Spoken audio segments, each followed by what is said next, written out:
pero cuando empezamos a tratar la hepatitis C, nos poníamos contentos con los primeros ensayos, donde los pacientes respondían un 6%. Los efectos adversos eran múltiples, y bueno, eso fue cambiando con el tiempo. Y hoy, en esa época, la hepatitis C la manejaban exclusivamente los hepatólogos, y hoy la hepatitis C puede ser manejada perfectamente, el tratamiento por un médico clínico, teniendo en cuenta algunos pequeños tips y eventualmente teniendo la posibilidad de consultar con un centro de hepatología ante alguna duda. Desde el punto de vista epidemiológico, como ustedes pueden ver acá, se estima que hay alrededor de 50 millones de infectados. Pero uno tiene en el mundo, esto global, pero uno tiene que tener presente de que en muchísimos países del mundo no hay estudios epidemiológicos. Y entonces, digamos, esto es simplemente para nosotros, o por lo menos para mí, es un dato ilustrativo. Más allá de que yo puedo haber participado brindando información en algunos de estos estudios internacionales, o participamos dando información en Argentina en realidad, pero siempre es con sabor a poco. De hecho, en un momento, fíjense, en el año 2015, en uno de los consensos en los que se analizaba epidemiología de hepatitis C, decíamos que en la Argentina la prevalencia en esta publicación en la que participamos era del 1.5%. ¿Y esos datos de dónde venían? No venían de ningún estudio epidemiológico serio, en el sentido, digamos, a nivel poblacional, sino datos inferenciales de bancos de sangre, en algunos de población general, en pacientes que iban a cirugía, en fin, de diferentes lugares, pero bueno, era un estimado y hoy sabemos que no es así, que es mucho menos. Y fíjense que cuando analizamos, y esto es lo que está publicado, en bancos de sangre ya del año 2012 al 2022, en 6 millones de donantes aproximadamente, entre 0,27 y 0,4% de infectados por hepatitis C. En los trasplantados por hepatitis virales, el 90% es por hepatitis C y, digamos, es un porcentaje que no es despreciable. Y en los donantes cadavéricos para trasplantes, casi el 1%. El genotipo 1 es el más común en América Latina. En la Argentina, el más común es el genotipo 1B, pero donde nosotros también trabajamos en la Fundación de la Hemofilia, el más común es el genotipo 1A, por ejemplo. ¿Por qué? Porque los pacientes se infectaron con concentrados que venían de Estados Unidos y que a su vez venían de Centroamérica, y ahí había prevalencia del genotipo 1A. De cualquier manera, el concepto que queremos transmitir es que habitualmente el más prevalente es el genotipo 1A. Usted sabe que son 6 genotipos y que el 1 es el más frecuente, incluso a nivel global. Ahora bien, ¿existen poblaciones en riesgo o que tienen mayor riesgo de tener hepatitis? Sí. Los pacientes que tienen infección HIV, los pacientes que están en diálisis, los drogadictos endovenosos, los portadores de hepatitis B. O sea que cuando uno estudia un paciente con hepatitis B, siempre, como habíamos dicho, recuerdan, hay que estudiar la hepatitis C y viceversa. Y en los encarcelados y vagabundos los datos son muy bajos, pero en algunos lugares, como en Canadá y Estados Unidos, tienen una prevalencia elevada, pero tampoco es estudios epidemiológicos que abarquen al país o que sean representativos de un país. ¿Está? Entonces, el concepto es que en la mayoría de los países de América Latina, en todos prácticamente, no hay estudios poblacionales serios o importantes. Ahora bien, en un consenso que hicimos en la Argentina, en la Sociedad de Patología, una de las conclusiones fue que había que realizar el anticuerpo anti-HCV a todos los individuos que alguna vez concurrieron a la consulta, por lo menos una vez en la vida, en la población general, y que es mandatorio, digamos que no debemos dejar de hacerlo en alguno de aquellos que tienen factores de riesgo, si politransfundidos, adictos endovenosos. Y fíjense que las últimas conclusiones de la Asociación Americana de Hepatología y el de la US Preventive Service Task Force, lo que dice es que hay que hacerle por lo menos una vez en la vida a todo individuo de 18 años a 79 años. Y si está en una población en riesgo, hay que repetirlo anualmente. Los menores de 18 años, cuando tengan algún riesgo, y el prenatal antes de cada gestación. Y esto ya vamos a ver por qué se hace antes de cada gestación, qué importancia tiene. Ahora, ¿cuál es el gran problema desde el punto de vista de la salud en la Argentina y en muchos otros países? Fíjense, sobre 100 personas, o el total de personas que se detectan, de portadores, se diagnostican alrededor del 50%. ¿Por qué? Porque cuando un médico clínico viene y le habla a un especialista, le dice, en el caso del hepatólogo, háganle virus C, virus B, HIV, ferritina, y después viene el cardiólogo y le dice, hagan, no sé, lo que hacen los cardiólogos. De cardiología no sé nada, así que no puedo opinar, pero una vez me decía un médico clínico que si hacía todo lo que le decían los especialistas o lo que decían en el Up to Date, no le alcanzaban 2 horas en la primera consulta para pedir todos los estudios y hacer el interrogatorio completo. Entonces, uno tiene que tratar de hacer el máximo posible, y bueno, más de una consulta obviamente, pero tratar de hacer todos los estudios que sean necesarios. Ahora bien, en la Argentina, tan solo un 45% tiene acceso al sistema de salud. Y en esos que tienen acceso al sistema de salud se confirma la infección por el virus de la hepatitis C en un 25%. Y la evaluación la completa un 10%. Se prescriben antivirales de acción directa al 4.5%, fíjense, al 5%, fíjense, de toda la cascada de 100 a 5, y de esos se curan 4.5 o más en el momento actual. Es decir, que aún hay una falencia, a pesar de que se dispone y de forma gratuita a través del Ministerio de Salud para todo el país del tratamiento de la hepatitis C. Ahora, cuando uno habla de la historia natural de hepatitis C, si la analiza un hepatólogo, el hepatólogo dice, bueno, los pacientes llegan a la cirrosis, al cáncer de hígado, la primera causa de cáncer de hígado, por lo menos en nuestro medio, pero en realidad lo que seguimos hablando siempre es sobre lo poco que conocemos de la historia natural. ¿Por qué decimos esto? Porque es una enfermedad que característicamente, cuando es la fase aguda, a diferencia de lo que puede ser una hepatitis B o una hepatitis A, es excepcionalmente sintomática. Es decir, muy poco probable que tenga ictericia, muy poco probable que tenga coluria.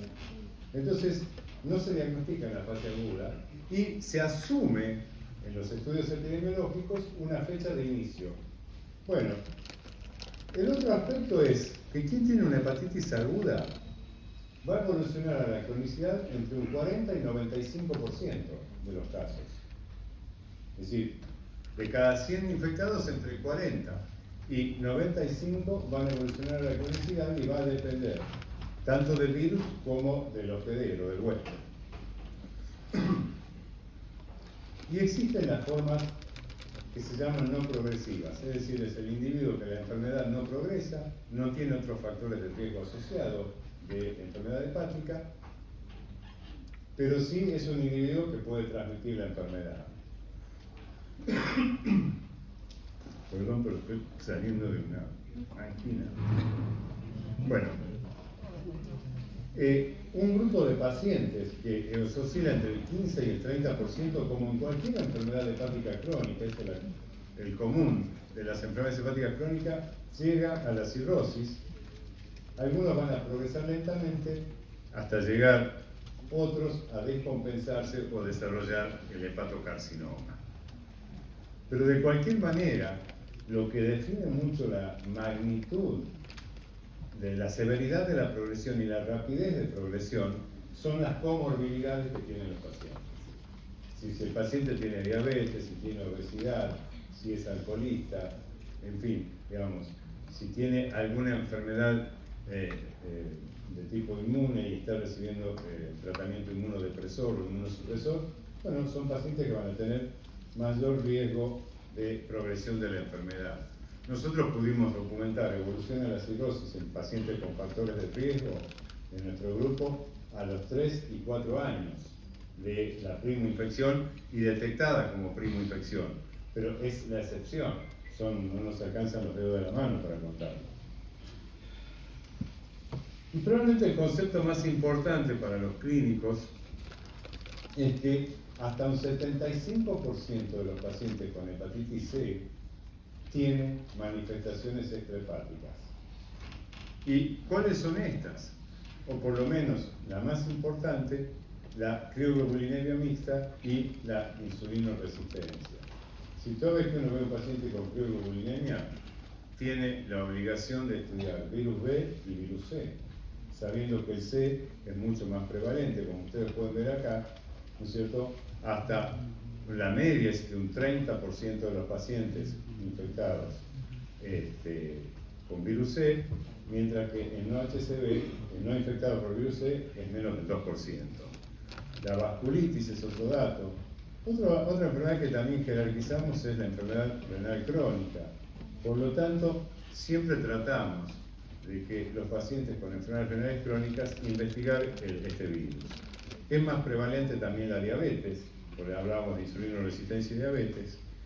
El líquen plano es otro, que los pacientes que tienen líquen plano y tienen una enfermedad por virus C activa, tienen un líquen plano que es muy sintomático, muy molesto. Bueno, Siegle, porfiria cutánea tal, es decir que hay muchas entidades, incluso la depresión, que se han vinculado con el virus de la hepatitis C, pero también la enfermedad cardiovascular.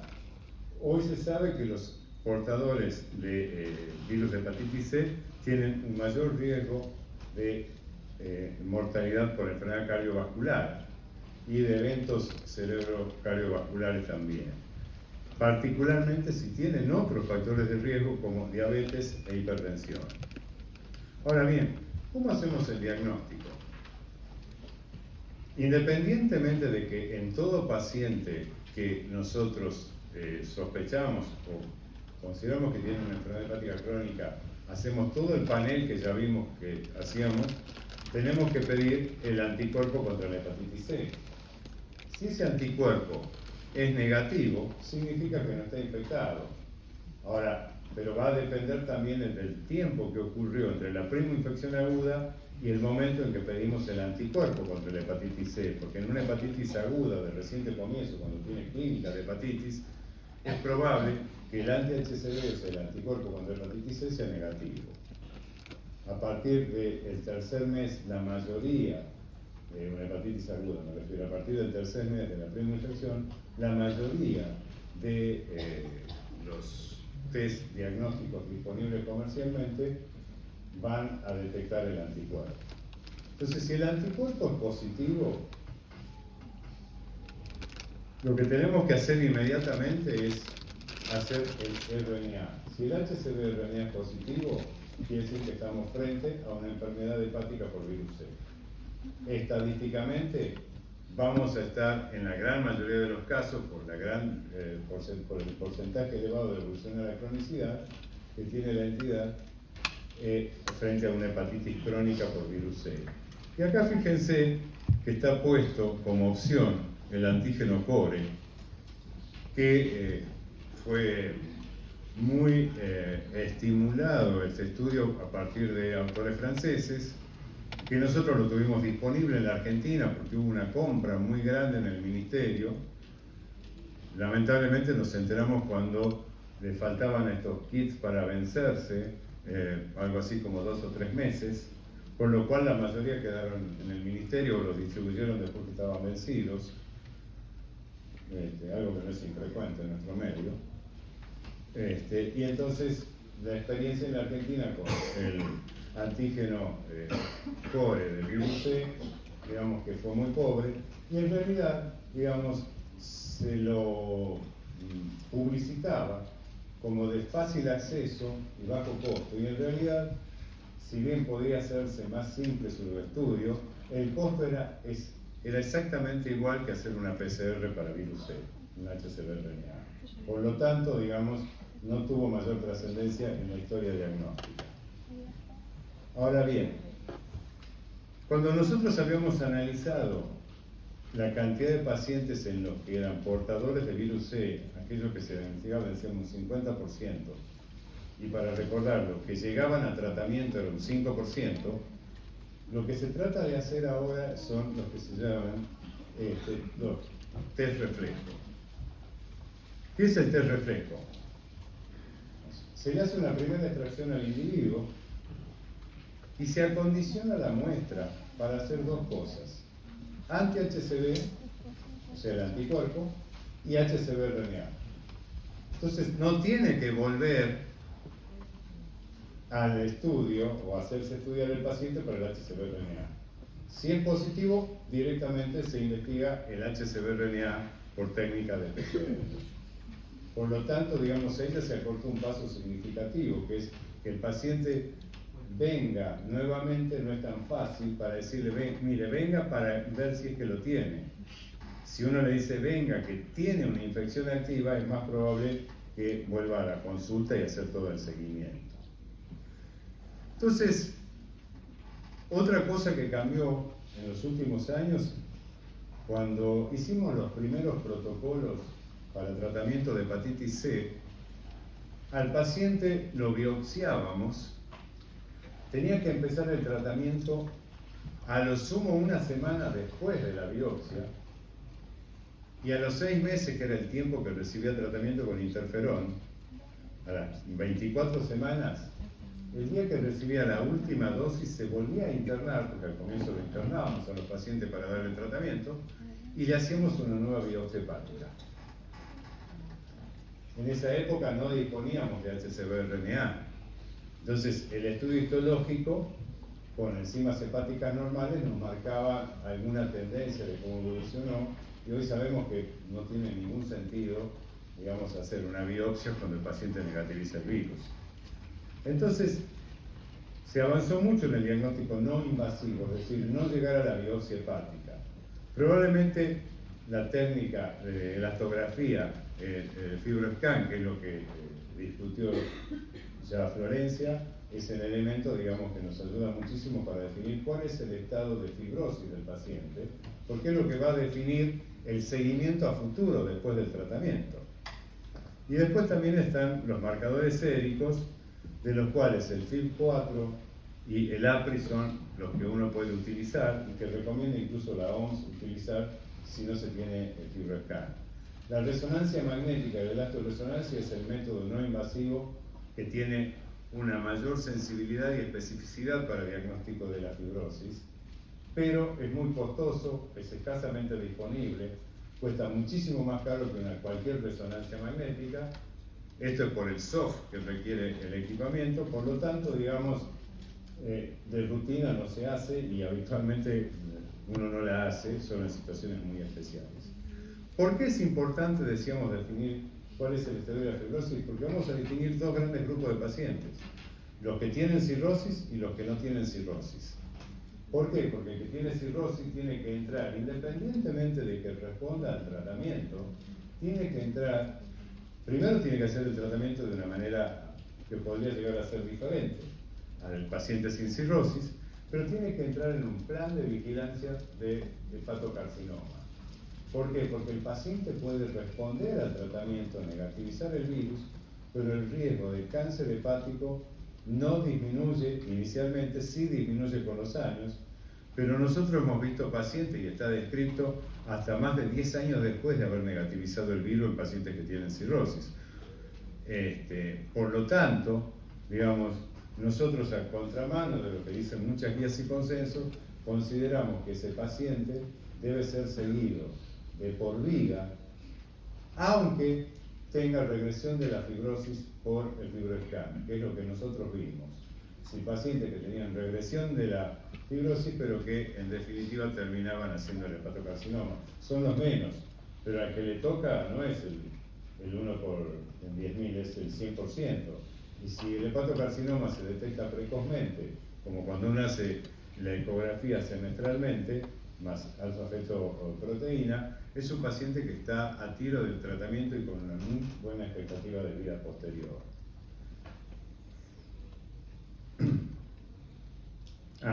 ¿Para quién dejamos la biopsia hepática? Siempre que el paciente tenga algún otro tipo de enfermedad asociada, como por ejemplo enfermedad autoinmune, alcoholismo, probablemente lo de síndrome metabólico, yo creo que en algún momento más vamos a dejar de decirlo, porque la prevalencia de pacientes con esteatosis hepática y síndrome metabólico es tan alta que tampoco podríamos biopsiar tantos pacientes, ¿está? O bien cuando no haya incongruencia. ¿Por qué? Porque lo ideal siempre es hacer dos métodos no invasivos, FibroScan y FIB4 o APRI, ¿está? Pero si no hay congruencia entre los dos, bueno, entonces iremos a una biopsia hepática. ¿Cuál es el concepto diferencial desde el punto de vista terapéutico que diferencia al virus de la hepatitis B y al virus de la hepatitis C, desde el punto de vista terapéutico? Y acá está la respuesta.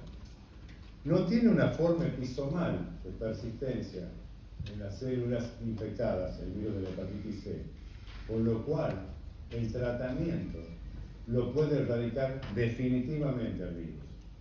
Por eso, digamos, se habla de curación de la hepatitis C. Se cura la infección, no se cura la lesión hepática, pero sí se cura desde el punto de vista infectológico, ¿está? Es decir, tanto el virus HIV como el virus de la hepatitis B no se pueden erradicar con los tratamientos disponibles. ¿Por qué? Porque son episomales.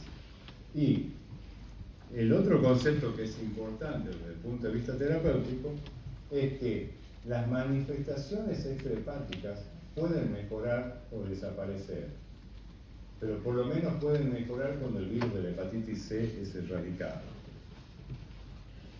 Antes, cuando hablábamos de tratamiento, cuando era la época del interferón y de los primeros tratamientos con antivirales, se excluían muchísimos pacientes del tratamiento. Hoy en día se excluyen muy pocos. De hecho, los pacientes con hepatitis, los pacientes que tienen una infección por el virus HIV, o sea, una coinfección, se van a tratar todos. Antes teníamos que esperar, ponerlo en condiciones al paciente con infección HIV, tratarlo y controlar que durante el tratamiento el CD4 no caiga por debajo de 200. Con esto no pasa nada de eso, ¿está? También era diferente el tratamiento cuando había tenido un tratamiento previo, es decir, tenga o no tenga tratamiento previo, el paciente va a ser elegible para el tratamiento. Y los pacientes con cirrosis compensada o sin cirrosis directamente van a entrar a un tratamiento simplificado también. Es un tratamiento de 8 o 12 semanas. ¿Está? Entonces, si el paciente tiene una cirrosis Child-A, es un paciente que puede ser manejado en cualquier lugar, siempre sabiendo que ese paciente tiene que seguir haciendo de por vida controles semestrales con alfa-fetoproteína y ecografía.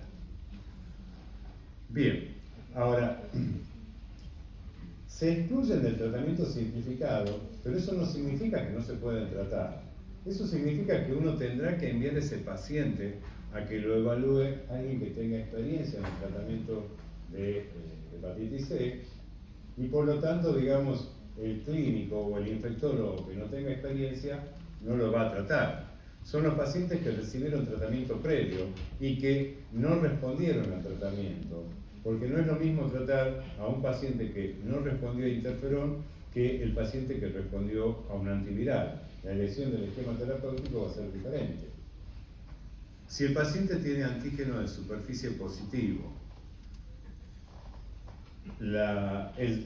¿Por qué? Porque hay que tratar las dos enfermedades al mismo tiempo. Si el paciente tiene virus B y virus C positivo, y uno trata uno de los dos virus, lo que puede ocurrir es que tenga una descompensación de la enfermedad hepática, porque el virus que negativizamos podría haber sido también un freno a la replicación o a la agresividad del otro virus.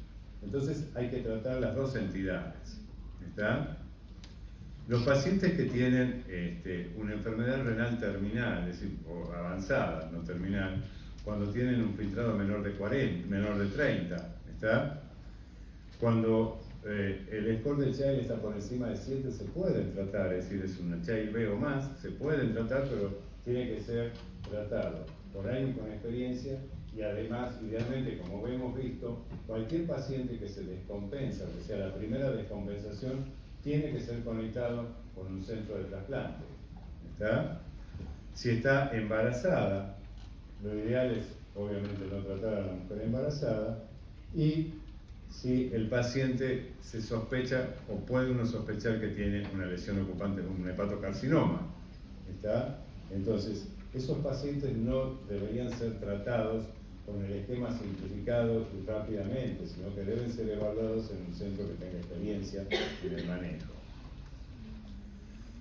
Este es el algoritmo terapéutico simplificado, pero en definitiva, como ya hemos hablado de muchas cosas, lo que nosotros debemos saber es, por ejemplo, si el paciente es un enfermo diabético y tiene hepatitis C, vamos a tratarlo, tenemos que anticiparle que a lo mejor, al negativizarse el virus, tenga un menor requerimiento del antidiabético que él usa. ¿Por qué? Porque el virus de la hepatitis C está implicado directamente con la enfermedad, con la insulinoresistencia y diabetes. Entonces, simplemente anticiparle eso al paciente, hablar con el médico diabetólogo, ¿está? Lo mismo cuando están anticoagulados. Y hay un dato que es interesante. Cuando nosotros tratábamos al comienzo los pacientes que hacían hemograma, hepatograma, primero semanalmente, después quincenalmente, durante 6 meses o un año. Ahora el paciente empieza el tratamiento y si no tiene ninguna complicación previa, algo que justifique que sea seguido mucho más de cerca, el paciente va a tener que hacerse un laboratorio a las 12 semanas o más después de haber finalizado el tratamiento. Es decir, que no tiene que tener, uno lo puede manejar a distancia este paciente, proporcionarle la medicación. De hecho, ya desde hace muchos años, por ejemplo en España y Estados Unidos, los pacientes ven una sola vez al médico que le va a indicar el tratamiento.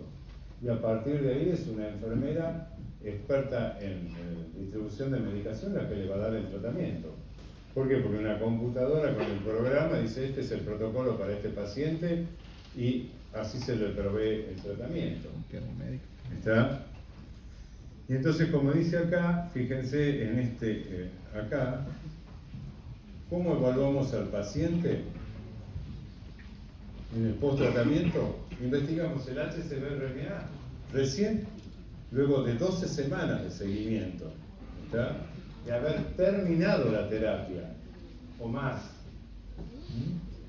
¿Y qué hacemos si el paciente persiste con las transaminasas elevadas, con el virus HCV-RNA no detectable y transaminasas elevadas? Tendremos que investigar otra enfermedad, porque si no, digamos, puede estar teniendo otra enfermedad que no la habíamos diagnosticado antes. Bueno, y acá lo que se recomienda es si el paciente no tiene cirrosis y el virus se negativizó, darle la mano y que se vaya, está curado. Si el paciente, a diferencia del tratamiento de la hepatitis B, si el paciente recibe a posteriori un tratamiento oncológico, por ejemplo, no se le sugiere controles, porque como es un virus que puede ser erradicado definitivamente y negativizó el HCV-RNA, ese paciente no va a tener riesgo de recidiva.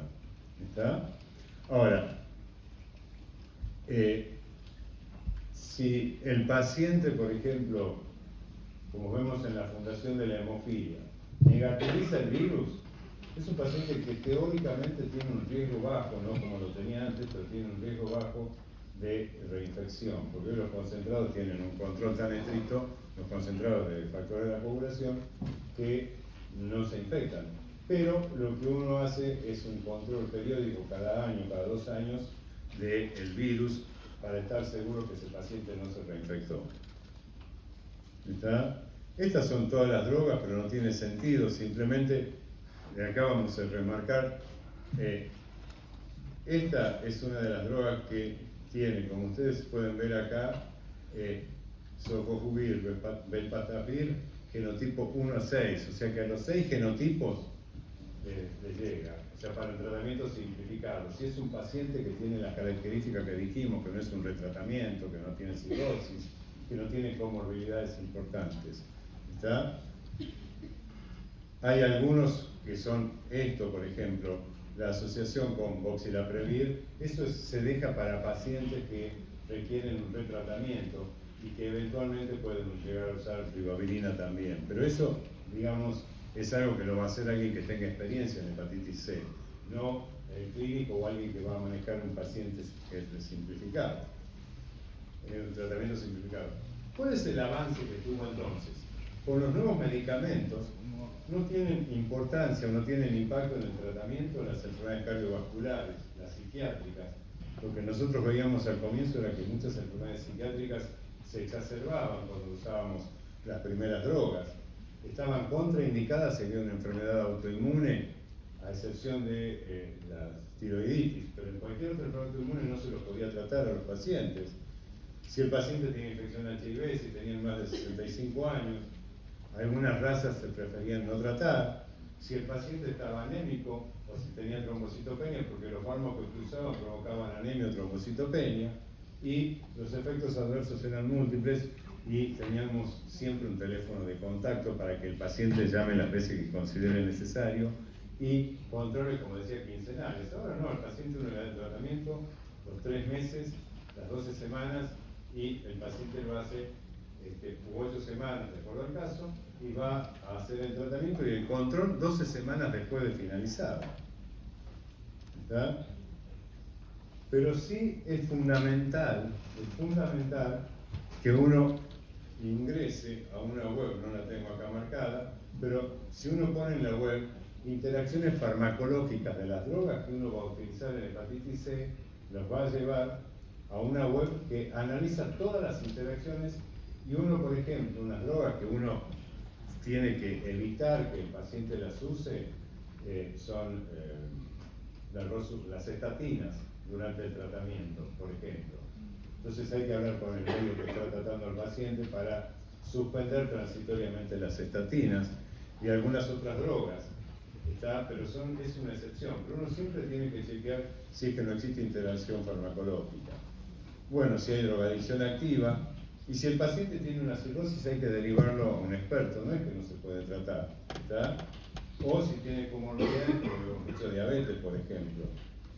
Y controlar, ya esto lo mencionamos varias veces, a las 12 semanas o más, la respuesta, y el tratamiento es curativo en más del 95% de los pacientes, sin efectos adversos, y lo puede manejar cualquier médico.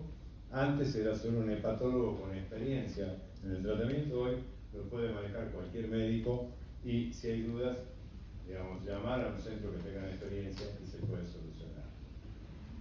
Entonces, para concluir, tengamos presente que la hepatitis crónica C tiene impacto hepático y sistémico, que hay que hacer por lo menos una vez en la vida a todos los adultos un anti-HCV si no tienen riesgo, y si tienen riesgo hay que repetirlo periódicamente, y también en los menores de 18 años cuando tienen factores de riesgo. Hacerlo solamente en poblaciones en riesgo, como hacíamos en un comienzo, es absolutamente insuficiente. ¿Está? Y lo que tenemos que hacer es utilizar el test reflejo en lo posible, para que el paciente se haga en la misma muestra el anti-HCV, si es positivo, se haga el HCV RNA. ¿Está? Y si un paciente tiene una hepatitis aguda, el tratamiento se debe instituir inmediatamente por el porcentaje de evolución a la cronicidad. Y se trata exactamente igual que la hepatitis crónica. Se intentó hacer esquemas más cortos, pero se vio que es insuficiente. Así que se trata exactamente igual el paciente que tiene una aguda o una crónica, ¿está? Y que, bueno, se responde en más del 95% de los casos. Y si uno difiere el tratamiento de la hepatitis C, favorece el desarrollo de injurias orgánicas que pueden llegar a ser algunas irreversibles. Muchas gracias. Citohematoso y injuria renal aguda, esto ya lo mencionamos, lo menciona el doctor. Las complicaciones primarias, que esto ya también lo hemos mencionado, de los pacientes con cirrosis, que es lo que hace que pasen de un estadio compensado a un estadio descompensado, son el síndrome cítico-hematoso, que ya lo mencionamos, la encefalopatía y la hemorragia digestiva. Y después vienen las complicaciones secundarias. Hay algo que, para que tengan presente, no es algo que está totalmente validado, pero que a la hora de hablar por ahí con los colegas es un score bastante interesante porque es un score meramente clínico, que utiliza justamente las variables que mencionamos antes. Los clasifica a los pacientes según la presencia o no de complicaciones de su cirrosis o descompensaciones y la presencia de signos de hipertensión portal clínicamente significativa dado por la presencia de varices esofágicas. Este score, que no es tan conocido, que se llama score de D'Amico, por la persona por el doctor que lo hizo, es un score que a simple vista nos permite, como el CHILD, diferenciar cuáles son los pacientes que están compensados y cuáles son los que están descompensados, ¿no? Ahora me voy a mostrar, pero ahora el último tiene 6 estadios. Estos son los 5 primeros. Si no tiene varices, es una cirrosis sin hipertensión portal clínicamente significativa. Si tiene varices, pero no se descompensó, o sea, no sangró ni tuvo ascitis, es un estadio 2. El estadio 3, la primera descompensación es la hemorragia digestiva varicial. El estadio 4 es cualquier descompensación que no sea hemorragia digestiva varicial.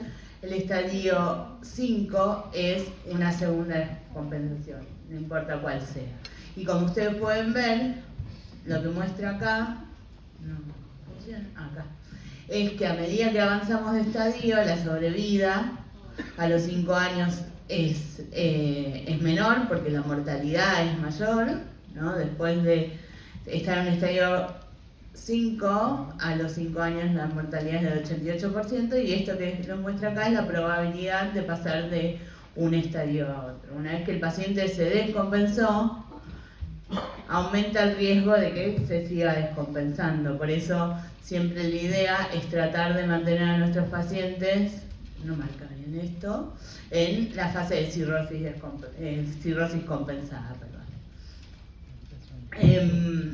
Este es lo nuevo, lo agregado últimamente, que es el estadio 6, que son las descompensaciones tardías. ¿Se acuerdan que yo les había mencionado en el primer cuadro que tenemos las primeras descompensaciones, que son las clásicas, y las descompensaciones tardías, que suceden cuando la enfermedad está muy avanzada, que sería un estadio 6, donde la mortalidad es muy alta y tiene riesgo de otras complicaciones que vamos a ver la semana que viene, que es la falla aguda sobrecrónica.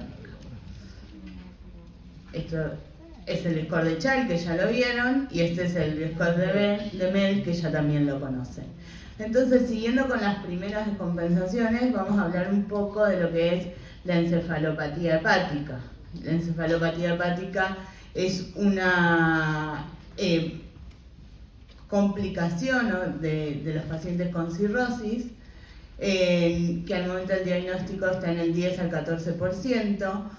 Puede estar presente en los pacientes que tienen hecho TIPS, que son las derivaciones portosistémicas, que vimos que se pueden utilizar en los pacientes con ascitis refractaria, y la probabilidad de que ocurra en los pacientes cirróticos durante la evolución de su enfermedad es de un 30 o un 40%. Vamos a ver la clasificación, pero es una disfunción cerebral que está causada por la insuficiencia hepática o también puede ser producida por derivaciones portosistémicas. Quiere decir que no hay un pasaje hay un puenteo de la sangre que no pasa por el hígado y todo lo que tiene que metabolizar el hígado va directamente a la circulación sistémica y llega al cerebro. Se manifiesta con un amplio espectro de anormalidades neurológicas y psiquiátricas que pueden ir desde alteraciones subclínicas, que solo son detectadas por diferentes test neurocognitivos, hasta el coma. Y dentro de la fisiopatología, esto es como muy complejo, ¿no? Pero es una interacción entre lo que sucede en el hígado y toda la disfunción sistémica que produce la hipertensión portal, junto con el riñón, ¿no? Cuando el hígado falla, el ciclo de la urea no se realiza, el amonio no se metaboliza,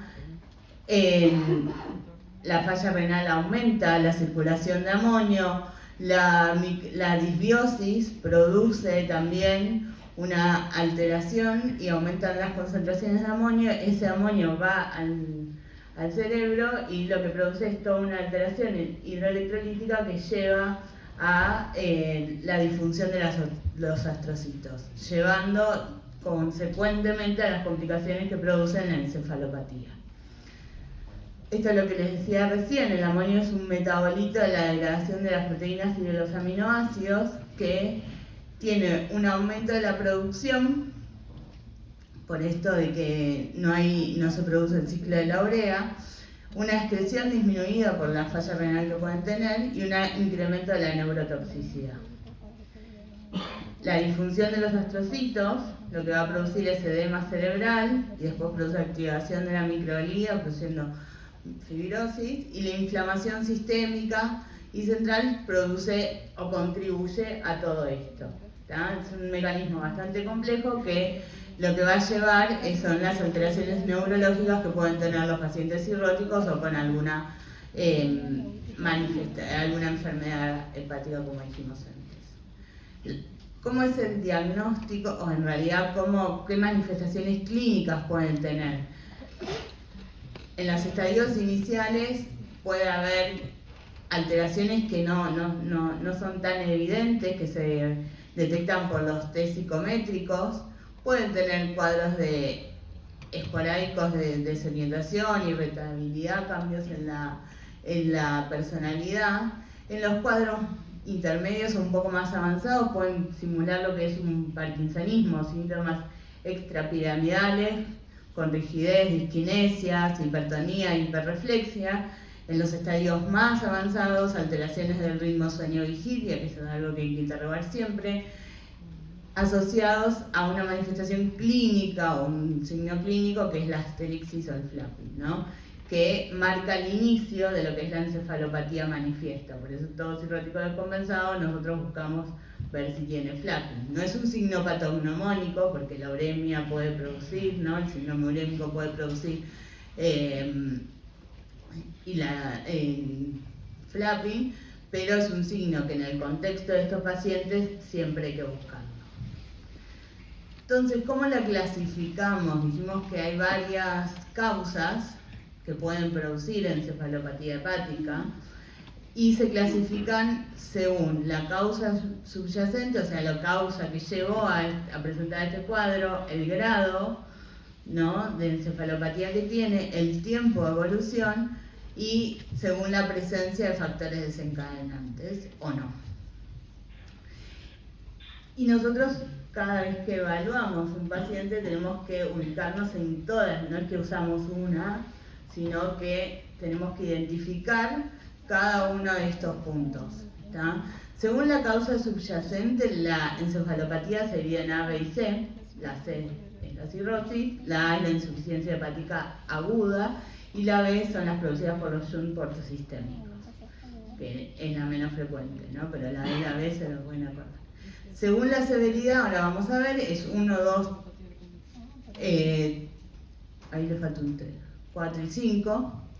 Y según la evolución puede ser episódica, recurrente, que tiene varios episodios dentro de 6 meses, o persistente. O sea, el paciente está siempre encefalopático.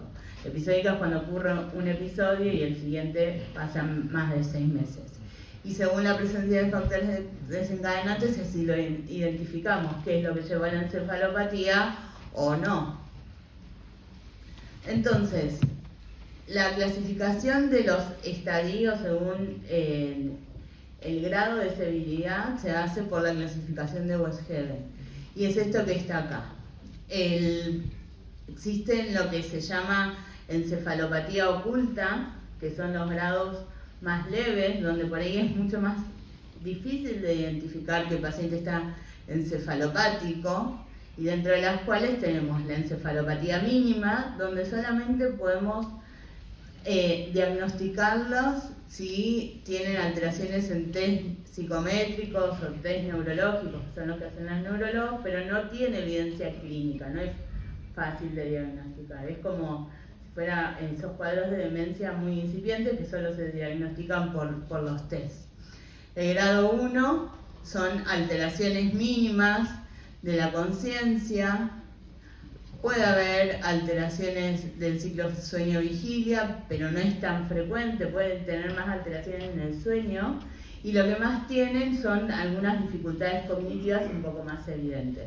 Pero, como digo, la encefalopatía mínima o el grado 1, que también se llaman ocultas, son bastante dificultosas de identificar. Y después tenemos las otras 3 grados de encefalopatía, que esas son más evidentes, que es la que probablemente, si ustedes ven un paciente cirrótico, es las que tienen que buscar, porque eso habla de que claramente el paciente está descompensado. El grado 2 es los que tienen desorientación, asterixis, cambios en la personalidad, cierto letargo. El grado 3 son los pacientes que ya son tan somnolientos, que les cuesta responder a estímulos y tienen episodios más seguidos de desorientación, y el grado 4 es el coma, ¿no? La encefalopatía más grave. Entonces, en función de eso, nosotros lo clasificamos en 1, 2 y 3. El flapping está presente a partir del grado 2, o sea, 2, 3 y 4 todos tienen flapping.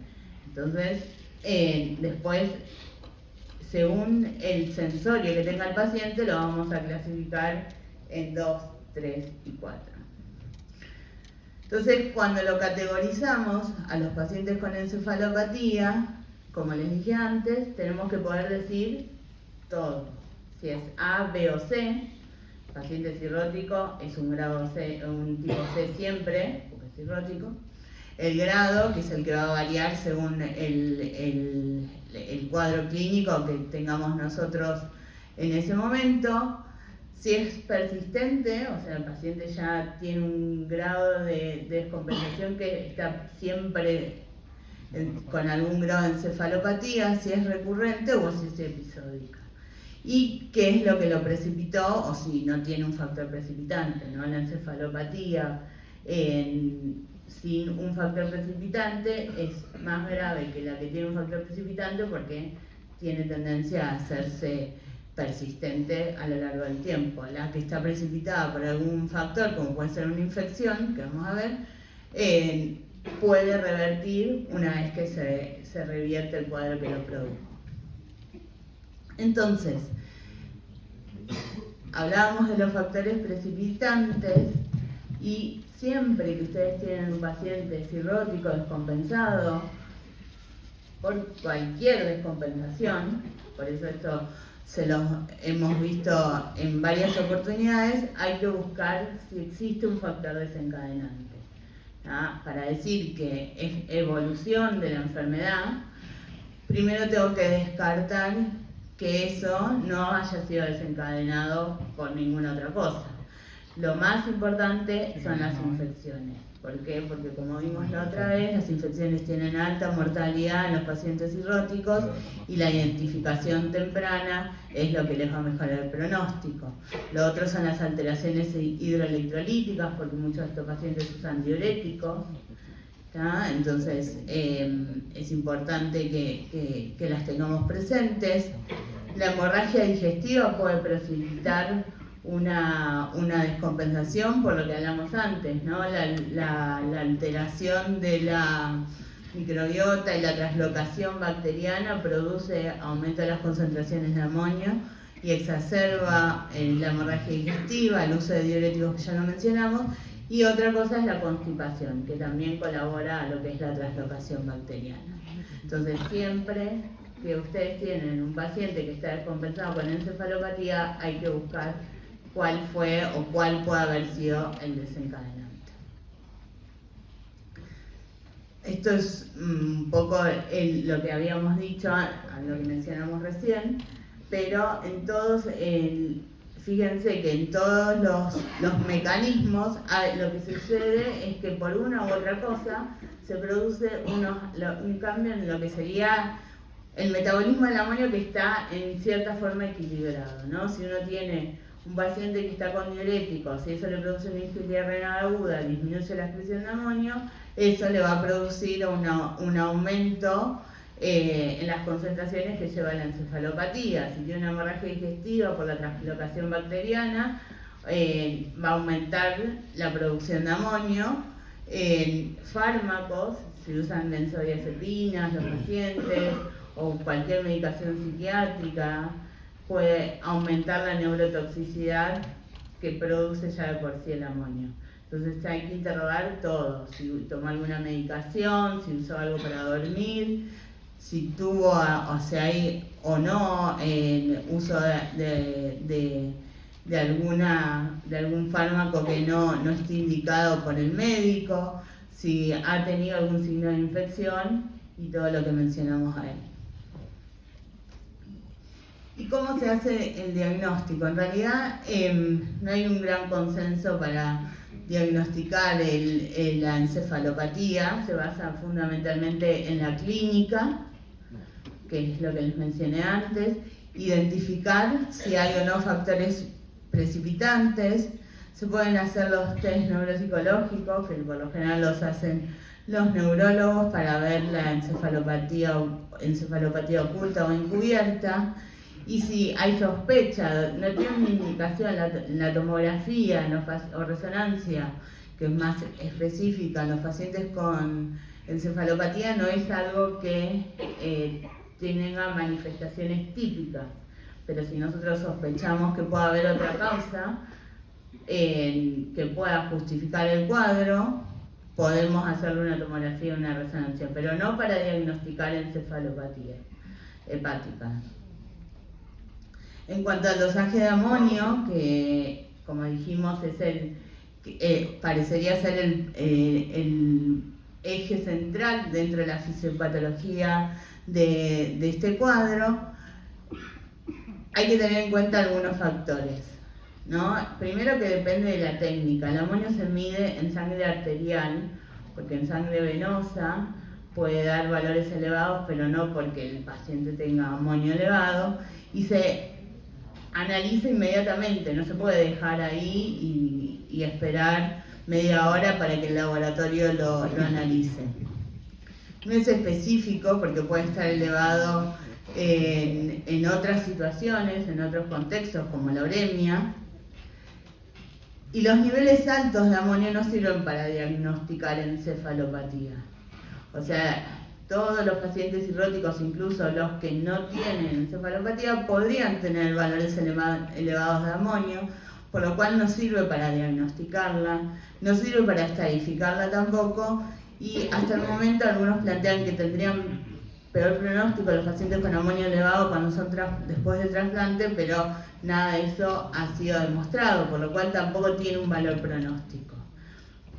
Y tampoco guía el tratamiento. ¿Para qué serviría la última guía de encefalopatía, que es la que está puesta ahí abajo? Lo único que dice nuevo es que tiene un valor predictivo negativo, que ya lo sabíamos. Un paciente con un cuadro neurológico que sospechamos que tiene encefalopatía, pero tenemos nuestras dudas, el dosaje de amonio y que sea negativo podría excluir o obligarnos a buscar otras causas de encefalopatía. ¿Cuál es el tratamiento? Las medidas generales que dijimos antes: hidratar al paciente, ver que si está en coma, protegerle la vía aérea, están en todo lo que ustedes saben como clínico, la cabecera elevada, etc. Identificar y tratar el evento precipitante, reducir la carga nitrogenada del tracto gastrointestinal y prevenir las recurrencias, que es la profilaxis secundarias. ¿Cómo reducimos la carga nitrogenada del tracto gastrointestinal? Haciendo que, por un lado, el paciente tenga catarsis lo más seguido posible, ¿no? La lactulosa, el lactulón, que es la marca, es un disacárido no absorbible, que es la primera opción de tratamiento. Mejora la encefalopatía, pero no disminuye la mortalidad, o sea, aumenta la calidad de vida del paciente, pero no le va a disminuir la mortalidad. Y nosotros tenemos que indicarla hasta que el paciente tenga inicialmente 2 evacuaciones blandas por día, así se mide, ¿no? Y que mantenerlo entre 2 a 3 evacuaciones por día. Eso disminuye la recurrencia de la encefalopatía, pero bueno, hay que tener en cuenta que si nos pasamos podemos producir cuadros de diarrea y deshidratación. Esa deshidratación lo va a llevar a que tenga una injuria renal aguda, que tenga hiponatremia. El lactulón produce mucha distensión abdominal en algunos pacientes, pero sigue siendo la primera opción de tratamiento para bajar la carga nitrogenada del tracto gastrointestinal. Y lo otro que se utiliza es la rifaximina. La rifaximina, que ahora por el SIBO está más de moda, es un antibiótico no absorbible que tiene concentración luminal, que cambia la microbiota intestinal. Esto no sirve, o está discutido, para usar en el episodio agudo, sirve para prevenir la recurrencia, es una profilaxis secundaria, y disminuye la incidencia de encefalopatía y la hospitalización por encefalopatía. No sea solo, se ha asociado a la lactulosa, y la dosis inicial es 400 miligramos cada 6 horas o 500 miligramos cada 8 horas. Por lo general se recomienda empezar a usar rifaximina luego de un segundo episodio de encefalopatía, manejando inicialmente con lactulón, y si le vuelve a pasar, ahí recién utilizar la rifaximina como profilaxis secundaria, porque una vez que se inicia, muy poco probable que la podamos suspender. Otra cosa a tener en cuenta es la nutrición de estos pacientes, ¿no? La sarcopenia,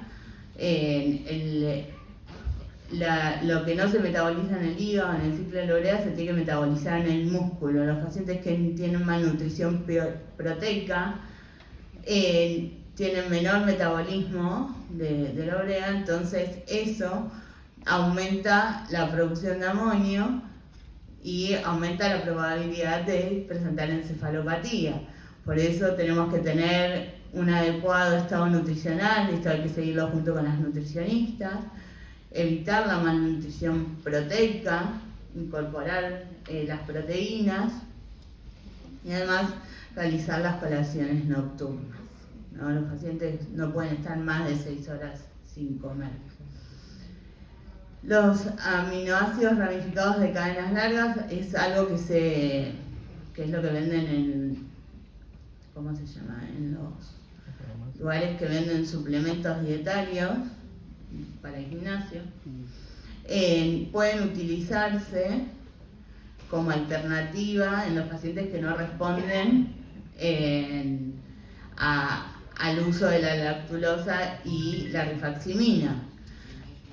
Se usan en forma oral, aunque la evidencia no es tan fuerte, todavía se sigue recomendando. Después están los probióticos, la neomicina, el metronidazol, que no se recomiendan. Los probióticos igual se pueden recibir, pero no han demostrado con mucha evidencia ser superiores a los que mencionamos anteriormente. ¿Cómo prevenimos entonces la recurrencia? La rifaximina asociada a la lactulosa es lo que ha demostrado o tiene mejor documentado disminuir la incidencia de recurrencias de encefalopatía hepática. Acuérdense que la rifaximina por lo general se utiliza después de un segundo episodio, la lactulosa ya se puede utilizar después del primer episodio de encefalopatía para disminuir la probabilidad de que el paciente vuelva a tener el mismo cuadro. Y por otro lado, el trasplante hepático en todos los pacientes cirróticos descompensados es una indicación, salvo que tengan una contraindicación. Está la encefalopatía, y más cuando es crónica o es recurrente, disminuye gravemente la calidad de vida del paciente. Y el trasplante hepático, por ser una cirrosis descompensada, es algo que nosotros siempre tenemos que considerar. Así que la encefalopatía hepática es una complicación de la cirrosis con una elevada mortalidad.